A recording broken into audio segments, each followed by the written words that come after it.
Ibinasura ng Department of Justice sa DOJ ang inciting to sedition complaint laban kay Vice President Sara Duterte kaugnay ng kanyang naging pahayag sa isang live stream noong 2024.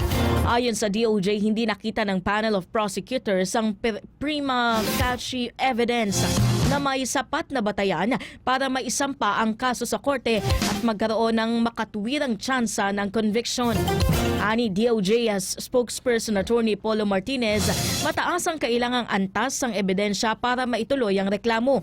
Noong Pebrero ng 2025, inirekomenda ng National Bureau of Investigation o NBI ang paghahain ng mga reklamo para sa grave threats at inciting to sedition laban sa Vice-Presidente.